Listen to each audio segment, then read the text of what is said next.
नमस्कार सभी को राधे राधे। राजस्थान जेट क्लासेस के ऑनलाइन प्लेटफॉर्म पे आपका हार्दिक अभिनंदन है, स्वागत है। मैं शांत कुमार शर्मा। आज अपन एग्रीकल्चर के जितने भी मोस्ट इंपॉर्टेंट क्वेश्चन है उसी श्रृंखला को आगे बढ़ा रहे थे। कुछ शिकायत आ रही थी पहले कि आवाज़ वॉइस कम आ रही है, तो पहले इसको मैंने ऐप के ऊपर ऑनलाइन किया है, ठीक है ना।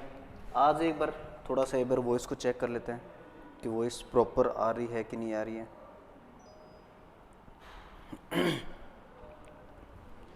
और उसी श्रृंखला को फिर अपन क्या करेंगे, आगे बढ़ाएंगे।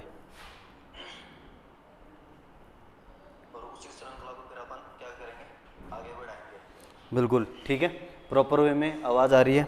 अब आगे बढ़ाते हैं अपन क्वेश्चनों की श्रृंखला को, ठीक है। प्रॉपर वे में आवाज़, ठीक है। देखिए अपन उसी श्रृंखला को आगे बढ़ाएंगे जो पहले क्वेश्चन हो चुके थे, उनसे आगे की शुरुआत करेंगे। आज का क्वेश्चन है पहला कि सौंफ की फसल में पोटास की मात्रा डाली जाती है, कि सौंफ की फसल होती है उसके अंदर पोटास की मात्रा कितनी % डाली जाती है।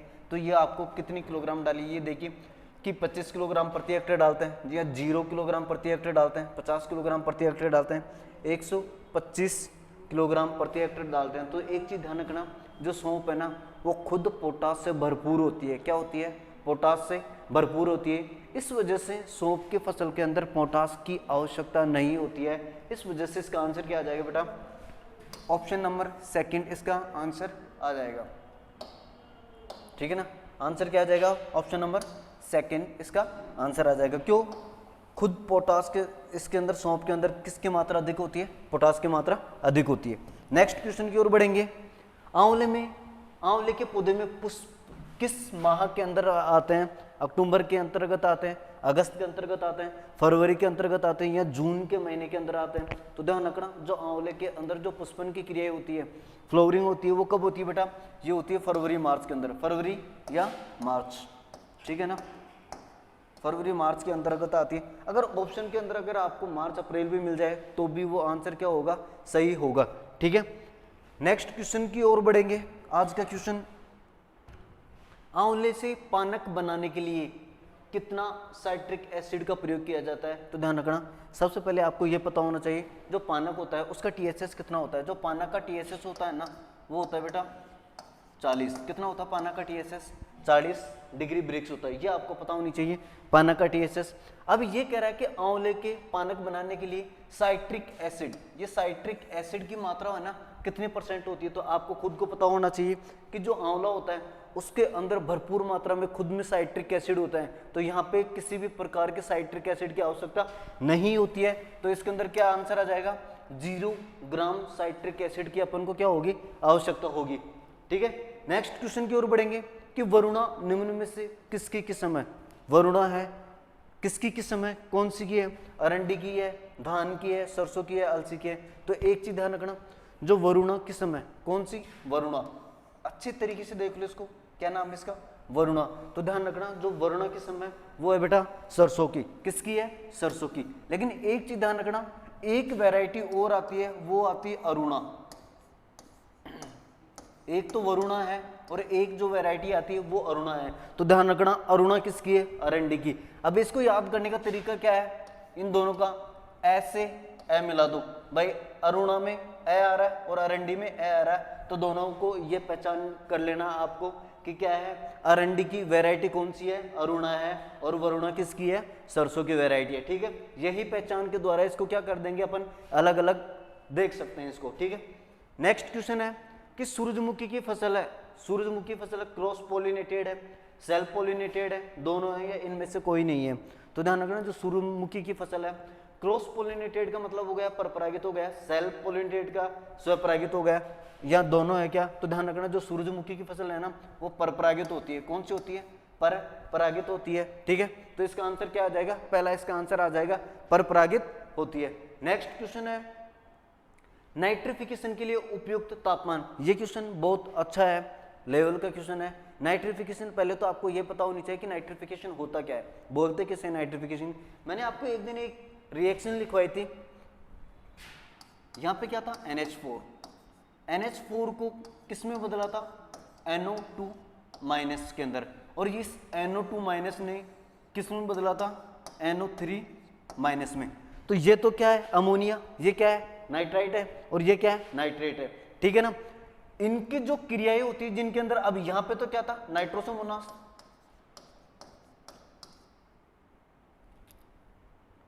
यहां पे क्या था नाइट्रोसोमोनास,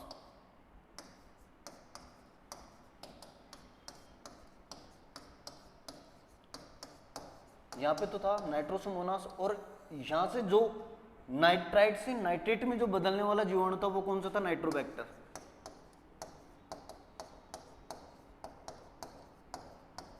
जो इस क्रिया को जो सम्मिलित रूप होता है ना उसे बोलते हैं नाइट्रीकरण, ठीक है, उसे बोलते हैं नाइट्रिफिकेशन या नाइट्रीकरण बोलते हैं। तो इस क्रिया के लिए जो टेम्परेचर होना चाहिए वो कितने डिग्री सेंटीग्रेड होना चाहिए, तो ये ध्यान रखना कितना होना चाहिए 30 से 35 डिग्री। सीधा सा क्वेश्चन आता है कि नाइट्रीकरण की क्रिया के लिए कितने डिग्री टेम्परेचर की आवश्यकता होती है, तो ध्यान रखना कितना डिग्री टेम्परेचर होना चाहिए 30 से 35 डिग्री सेंटीग्रेड होना चाहिए। हो सकता है कि आपको पीएच पूछ ले कि नाइट्रीकरण के लिए सबसे उपयुक्त पीएच मान कौन सा होता है, तो ध्यान रखना बेटा यहाँ पे मैं पीएच लिख देता हूँ। जो पीएच होता है वो 7.5 से 8 तक होता है। कितना होता है 7.5 से 8 पीएच तक होता है, ठीक है। नेक्स्ट क्वेश्चन की ओर बढ़ेंगे कि जलमग्न खेतों में नाइट्रोजन का नुकसान किस रूप में होता है। अब आपने देखा होगा जो जलमग्न खेत कौन से होते हैं, जैसे धान का खेत है उसके अंदर जो नाइट्रोजन का नुकसान होगा ना वो किस रूप के अंदर हो सकता है। यहां पे क्वेश्चन की ये है तो विनाइट्रीकरण के द्वारा होता है क्या, या डिनाइट्रिफिकेशन के द्वारा होता है क्या, एक व दोनों के द्वारा होता है, या वोलेटिलाइजेशन के कारण होता है क्या। तो ध्यान रखना जो जलमग्न खेत होते हैं उनके अंदर जो नाइट्रोजन का नुकसान होता है ना तो बेटा दोनों के द्वारा ही होता है, ठीक है। विनाइट्रीकरण या डिनाइट्रिफिकेशन के कारण, दोनों के कारण ही होता है। आंसर क्या आ जाएगा अपना 1 व 2 दोनों आंसर हो जाएगा। लेकिन एक चीज ध्यान रखना जो शुष्क क्षेत्र होते हैं, जो अति शुष्क क्षेत्र होते हैं वहां पे भी नाइट्रोजन का ह्रास होता है या नुकसान होता है। वो किसके कारण होता है, तो वो होता है वोलेटिलाइजेशन के कारण। यहां पे लिख देता हूं अति शुष्क क्षेत्रों में नाइट्रोजन की हानि, अति शुष्क क्षेत्रों में नाइट्रोजन की हानि होती, नाइट्रोजन की हानि किसके कारण होती है, ध्यान रखना वोलेटिलाइजेशन के कारण होती है, ठीक है। नेक्स्ट क्वेश्चन की ओर बढ़ेंगे। जिप्सम में सल्फर की मात्रा कितने परसेंट होती है। इतनी बार पूछा गया है क्वेश्चन, बार बार एग्जाम कोई भी हो एग्जाम उसके अंदर हमेशा ये एग्जाम लगभग सा पूछा ही जाता है, गोद ले रखा है इसने, ठीक है ना। एग्जाम जो भी सेंटर करवाता है अधिकतर पूछा जाता है कि जिप्सम में जो सल्फर की मात्रा होती है वो कितने परसेंट होती है। तो ध्यान रखना जो जिप्सम में जो सल्फर की मात्रा होती है वो होती है 18.6% होती है। लेकिन यहाँ की मात्रा कैल्शियम की मात्रा भी पूछी जाती है, ध्यान रखना, तो वो कितनी परसेंट होती है 29.2% होती है, ठीक है ना। 1 मिनट थोड़ा सा बाधा आ गई हमारे,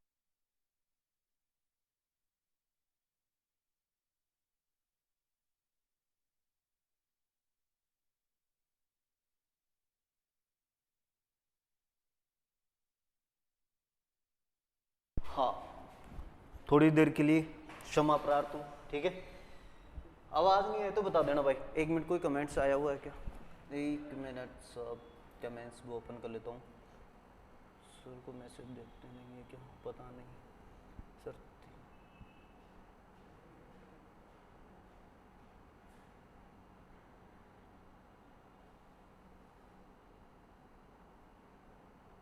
संजय सैनी क्या कहना चाह रहे हैं आप, मैं समझ नहीं पा रहा। नेक्स्ट क्वेश्चन की ओर बढ़ेंगे। निम्न में से किस उर्वरक को चिल्ली साल्ट पीटर के नाम से जाना जाता है, कौन सा चिल्ली साल्ट पीटर के नाम से, तो ध्यान रखना म्यूरेट ऑफ पोटाश को कहते हैं क्या, सोडियम नाइट्रेट को या कैल्शियम नाइट्रेट को या पोटेशियम नाइट्रेट को बोलते हैं। तो ध्यान रखना जो चिल्ली साल्ट पीटर के नाम से जाना जाता है वो है बेटा सोडियम नाइट्रेट। किसको बोलते हैं, सोडियम नाइट्रेट को बोलते हैं चिल्ली साल्ट पीटर। हाँ भाई संजय सैनी क्या बोल रहा है भाई, कोई मैसेज, ठीक है। किसको बोलते हैं बेटा सोडियम नाइट्रेट। अब एक चीज ध्यान रखना म्यूरेट ऑफ पोटाश में कल पढ़ाया था, पोटाश की मात्रा की बात करेंगे, कौन सी पोटाश कितना परसेंट होता है 60, ठीक है। सोडियम नाइट्रेट में नाइट्रोजन की मात्रा की बात करूंगा तो कितने परसेंट होती है 16। देखो सोडियम नाइट्रेट सेस से स्टार्ट हो रहा है, इधर भी 16 सेस से स्टार्ट। कैल्शियम नाइट्रेट में नाइट्रोजन की मात्रा कितनी परसेंट होती है 15.5%, पोटेशियम नाइट्रेट में नाइट्रोजन की मात्रा होती है, वो कितनी होती है? वो होती है बेटा 13%। ठीक है, ये चीज आपको ध्यान रखनी है। डायरेक्टली एग्जामिनर कैसे भी आपको क्वेश्चन पूछ सकता है, डायरेक्टली पूछ लेगा कि कैल्शियम नाइट्रेट में नाइट्रोजन की मात्रा कितने % होती है, तो आपको ये डिजिट्स याद होनी चाहिए। ठीक है, बढ़ेंगे नेक्स्ट क्वेश्चन की ओर। हाँ, बाग लगाने की कौन सी विधि में सर्वाधिक स्थायी पौधे, कौन से पौधे की बात हो रही है? स्थायी पौधे की। ठीक है ना, तो स्थायी पौधे कौन सी विधि में लगते हैं? वर्गाकार में, पंचभुजाकार में, षटभुजाकार में, त्रिभुजाकार में। तो एक चीज ध्यान रखना, अगर अस्थायी पौधे की बात होती तो अपन आंसर क्या लगा देते थे? पंचभुजाकार में। लेकिन यहाँ पे क्या पूछा है कि बाग लगाने की कौन सी विधि में सर्वाधिक स्थायी पौधे कौन सी विधि में लगते हैं? तो ध्यान रखना, षटभुजाकार विधि के अंदर ही सर्वाधिक स्थायी पौधे लगते हैं। नेक्स्ट क्वेश्चन, एक किसान 1 हेक्टेयर में पंचभुजाकार विधि से अमरूद का बाग लगाना चाह रहा है। बहुत इंपॉर्टेंट क्वेश्चन है, आ गया तो बल्ले बल्ले हैं आपके, आप अच्छे तरीके से करके सकते हो। एक किसान 1 हेक्टेयर में पंचभुजाकार विधि से, पहले देख लेना विधि कौन सी पूछ रही है, पंचभुजाकार अमरूद का बाग लगाना चाहता है, और रोपण दूरी उसने पहले ही दे रखी है ऑलरेडी, कितनी? 8 × 8 से लगाना चाहते हो तो उतने कितने पौधों की आवश्यकता होगी? क्वेश्चन सिंपल सा है, कैसे करेंगे ये आपको परफॉर्मा देखना। सबसे पहले कोई भी पंचभुजाकार हो, षटभुजाकार हो, निकालने के लिए अपन क्या करते हैं? पहले वर्गाकार निकालते हैं। क्या निकालेंगे बेटा? वर्गाकार। तो एक काम करते हैं, 1 हेक्टेयर की बात हो रही तो 10,000 होंगे, 10,000 वर्ग मीटर। 1 हेक्टेयर में कितना होता है? 10,000 वर्ग मीटर होता है। और इधर क्या करते हैं? 8 × 8, R × P दे रखिए। वैसे तो कितना होता है ये? 64 होता है, टी 64 होता है ना। तो एक काम कर ले, 2 से काट लेते हैं, 32 हो गया, और ये कितना हो गया? 5,000। ठीक है, फिर एक और काम कर, 16 हो गया, ये कितना हो गया? 2,500। अब कटेगा नहीं तो एक काम करते हैं, 2,500 के अंदर 16 का भाग दे लेते हैं, 2,500 में 16 का भाग दे लेते हैं। 16 एकम 16, बचा कितना? 4 9, 16 5 80, बचा कितना? 10, और 0 16 छक्की 96। तो बेटा एक चीज ध्यान रखो, जो वर्गाकार विधि से जो पौधों की संख्या निकली है, जो वर्गाकार विधि से जो पौधों की संख्या लिखी है वो 156 है। जो 156 पौधे आए हैं वो किस विधि से आए हैं? वर्गाकार से। और निकालना कौन सा अपन को? पंचभुजाकार। तो पंचभुजाकार विधि का अब कैसे निकालेंगे? ठीक है ना, तो कैसे निकालेंगे? 10,000 को कैसे लिख सकते हैं? 100 मल्टीप्लाई में 100, ये ऐसे लिख सकते हैं क्या भाई? 100 × 100 करेंगे तो भी क्या होगा? 10,000 ही होगा। ठीक है ना, 1 लाख तो बनेगा भी नहीं। ठीक है, ऐसा नहीं कि मैं यहाँ पे 0 लगा दूंगा तो नहीं होगा। ध्यान रखना बेटा, यहाँ पे 10,000 को किससे लग देंगे? 100 × 100। अगर मान लो कोई डिजिट होगी 20,000 होती, ठीक है ना, तो 20,000 को कैसे लिखते हैं? अब कई बच्चे क्या करते हैं, तो अगर 100 × 100 लिखा तो इधर मैं 200 × 200 कर दूंगा। नहीं जी, गलत हो जाएगा। ठीक है ना, आपको क्या करना है? 200 × में 100 करना है। अब देखो 200 को 100 से मल्टीप्लाई करेंगे, 2 जीरो इधर लगा दो, 2 जीरो इधर लगा दोगे तो कितना हो जाएगा? 20,000। बस इसी वजह से मैंने 100 को कैसे लिखा है? ऐसे लिखा है, बटे में 8 × 8 करना है अपन को। अब एक काम कर लेते हैं, 100 में 8 का भाग दे लेते हैं, कितनी बार जाता है? 100 में 8 का भाग दे लेते हैं, 8 एकम 8, बचा कितना? 2, 8 दूनी 16, 12 बार गया। ठीक है, 12 बार गया। तो एक काम कर लेते हैं, इसको काट लेते हैं 12, और इधर -1 कर लो। बस इतना सा काम करना है। ठीक है, जितनी बार भाग जाए ना उनमें से -1 कर लेना अपन को। अब ये कितना हो गया? 11 मल्टीप्लाई में 11 बराबर हो जाता है 121। ठीक है ना, अब आपसे कोई पूछ ले कि ये क्वेश्चन ऐसे बोलता, अगर क्वेश्चन की लैंग्वेज में अगर थोड़ी बहुत चेंज कर देता हूँ, यहाँ पे दिया है, मान लो यहाँ पे दे दूं कि कुल पूरक पौधों की संख्या कितनी होगी, तो ध्यान रखना बेटा, पूरक पौधे की संख्या होगी वो कितनी होगी? 121। ये कौन से पौधे हैं? पूरक पौधे। कौन से पौधे हैं? पूरक पौधे। ठीक है, 121। वर्गाकार विधि से कितने आए थे? 156। 156 प्लस कितना कर लेते हैं? 121, 7 7 और 2, 277 पौधे आ गए। कितने पौधे आएंगे पंचभुजाकार में? 277। अब एक चीज ध्यान रखना, मैंने एक चीज कही थी आपको, 277 आ गए ना वर्गाकार। अब इस पंचभुजाकार के अंदर भी एक लाइन जरूर लिखाते हैं कि वर्गाकार विधि की तुलना में पंचभुजाकार विधि में वर्गाकार के लगभग दुगने पौधे लगते हैं। किसके लगभग? पंचभुजाकार में लगभग दुगने पौधे लगते हैं वर्गाकार के। वर्गाकार के कितना आया था? 156। 156 × मल्टीप्लाई में 2 करूंगा अगर मैं इसको, तो कितना आ जाएगा 312, ठीक है ना। और अपने इधर कितना आ रहा है 277, मतलब लगभग डबल, एग्जैक्ट तो नहीं है तो लेकिन लगभग में डबल के समथिंग आ गया, तो अपना आंसर क्या आ जाएगा 277 आंसर इज करेक्ट आंसर हो जाएगा, ठीक है। इसी विधि से आपको निकालना है, नहीं समझ में आए तो एक बार और बता देना, इसी टाइप का फिर से दोबारा से नया क्वेश्चन ले आऊंगा, ठीक है। नेक्स्ट क्वेश्चन है, यांत्रिक विधि से बीजों की सुषुप्त अवस्था तोड़ना क्या कहलाता है। ध्यान रखना, यांत्रिक विधि मतलब यंत्र के द्वारा, ठीक है। इमास्कुलेशन क्या होता है, इमास्कुलेशन होता है कि नर भाग को हटाना, पौधे से नर भाग को हटाना, किसको, जायंग को हटाना, ठीक है ना। स्ट्रेटिफिकेशन क्या होता है, तापमान के द्वारा बीजों की सुषुप्त अवस्था तोड़ना क्या कहलाता है, स्ट्रेटिफिकेशन, तापमान के द्वारा, तापमान द्वारा बीजों की क्या करते हैं, सुषुप्त अवस्था तोड़ते हैं, किस, उस क्रिया को क्या बोलते हैं, स्ट्रेटिफिकेशन।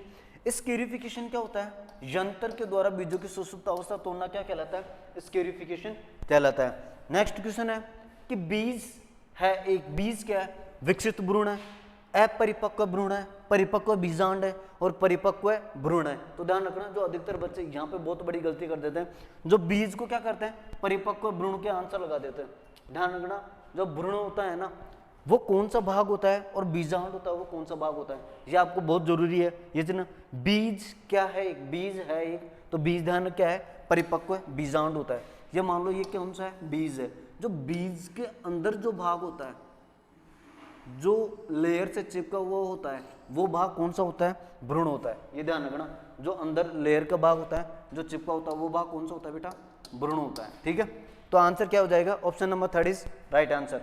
नेक्स्ट क्वेश्चन है, केंद्रीय बीज परीक्षण प्रयोगशाला कहाँ स्थित है। तो सिंपल सा है, ये कहाँ स्थित है, नई दिल्ली के अंदर। केंद्रीय बीज परीक्षण प्रयोगशाला कहाँ स्थित है, नई दिल्ली के अंतर्गत है।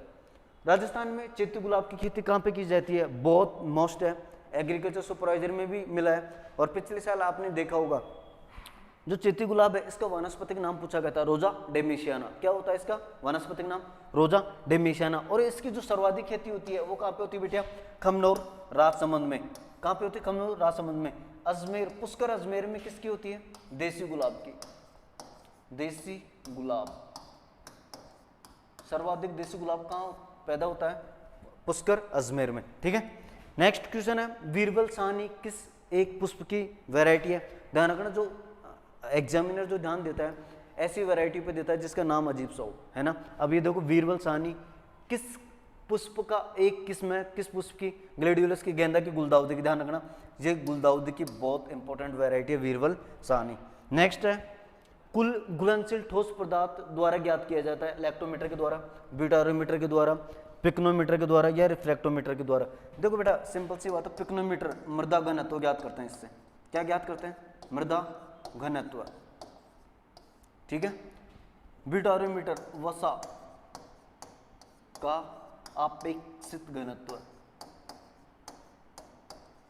अपेक्षित घनत्व। और लैक्टोमीटर से वसा का, सॉरी लैक्टोमीटर है दूध का अपेक्षित घनत्व, किसका, दूध, दूध का अपेक्षित घनत्व, ठीक है, से होता है। तो आंसर क्या आ जाएगा अपना, रिफ्रैक्टोमीटर के द्वारा। नेक्स्ट क्वेश्चन है, फूड प्रोडक्ट ऑर्डर कब स्वीकृत किया गया था। ध्यान रखना, बहुत इंपॉर्टेंट है, डायरेक्टली पूछा जाता है। फूड प्रोडक्ट ऑर्डर कब स्वीकृत किया गया था, तो ध्यान रखना 1955 में किया गया था। कब किया गया था, 1955 में। 1901 भी पता है क्या, प्रथम सिंचाई आयोग कब बना था बेटा, 1901 में, ठीक है ना। 1963 में सीड एक्ट, बीज अधिनियम या बीज एक्ट पारित होता।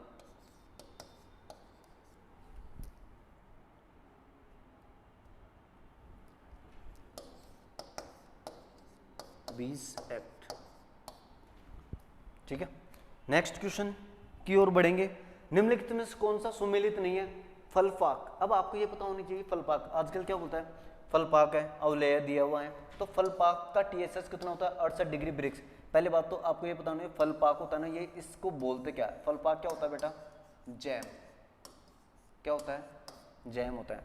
अवलेह किसको बोलते हैं? जेली को। ठीक है, इसको बोलते हैं। अब ध्यान रखना, फल पाक का टीएसएस कितना होता है? 68 डिग्री ब्रिक्स, ये तो बिल्कुल करेक्ट है। अवलेह का टीएसएस कितना होता है? 65 डिग्री ब्रिक्स, ये भी बिल्कुल करेक्ट है।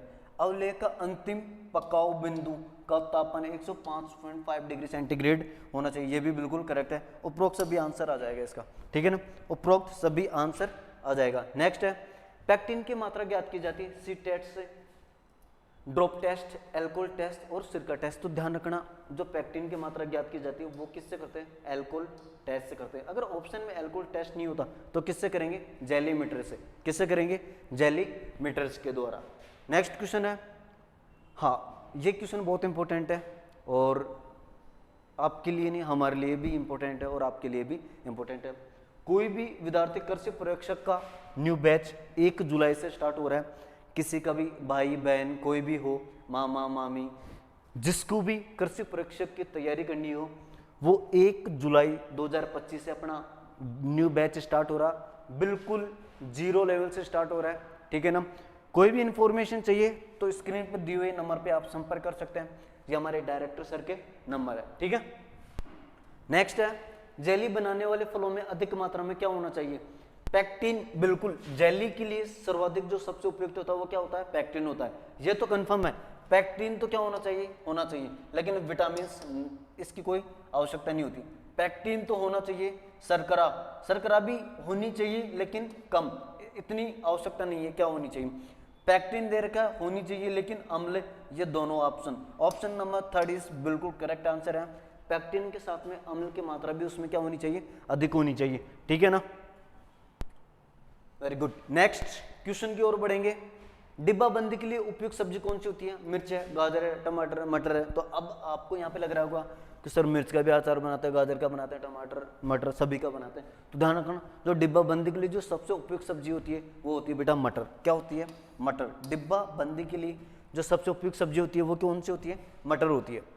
पूसा केसर बहुत इंपॉर्टेंट है। पूसा केसर अर्ली 90s और पूसा इमदांगनी, ये वेराइटियाँ इतनी इंपॉर्टेंट है, इतनी इंपॉर्टेंट है। अगर आपको पता है तो खुशी मनाओ आप, क्योंकि 100% इधर से क्वेश्चन जरूर उठने वाला है। देखो ये क्वेश्चन डब्ल्यू के अंदर पूछा गया था 90s वाला, और ये एग्रीकल्चर सुपरवाइजर 2015 के पेपर के अंदर पूछा गया था, ठीक है ना। तो ध्यान रखना, ये बहुत इंपॉर्टेंट है। किसकी वैरायटी है? गाजर की वैरायटी है, ठीक है। नेक्स्ट क्वेश्चन है, विपिंग जेली, इसको बोलते हैं विपिंग जेली का मतलब होता है जेली का रोना। क्या होता है? जेली का रोना किसके कारण होता है?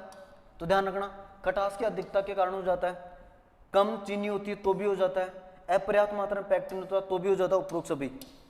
उपरोक्त सभी आंसर क्या है इसका? करेक्ट आंसर है। नेक्स्ट है, केचप व सॉस में क्रमशः टीएसएस की मात्रा, बहुत इंपॉर्टेंट है। सुपरवाइजर सॉस का टीएसएस पूछा था कब? एग्रीकल्चर सुपरवाइजर 2021 के पेपर के अंदर, ठीक है ना। अब यहाँ पे क्या, केचप और सॉस, ध्यान रखना सॉस और 16 दोनों एक ही से बनते, तो ध्यान रखना सॉस का जो टीएसएस होता है वो कितना होता है? 16 होता है, ठीक है। और केचप का कितना होता है? 25 और 16, क्रम से पहले केचप दे रखा है तो 25 हो जाएगा और सॉस 16। तो ध्यान रखना option number 3 is right answer. ध्यान रखना 16 से सॉस बनेगा। नेक्स्ट क्वेश्चन, सीयूईटी 2025-26 का न्यू बैच कब से स्टार्ट हो रहा है? 3 जुलाई 2025 से। किसी की भाई की, काफ़ी सारे ऐसे बच्चे हैं जिनकी एज नहीं हुई, उन्होंने फॉर्म नहीं डाला, तो वो फॉर्म इस साल भर सकते हैं और पूरी साल भर के लिए तैयारी कर सकते हैं, ठीक है।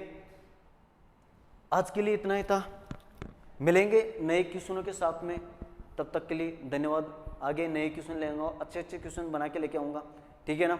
और कल इसी टाइम पे वापस से क्लास ऐसे ही रोज़ ऐप के ऊपर चलाएंगे, ताकि जो बच्चे ऐप से जुड़े हुए हैं उनको भी कुछ फ़ायदा मिल जाए, ठीक है। मिलेंगे हर रोज़, तब तक के लिए धन्यवाद।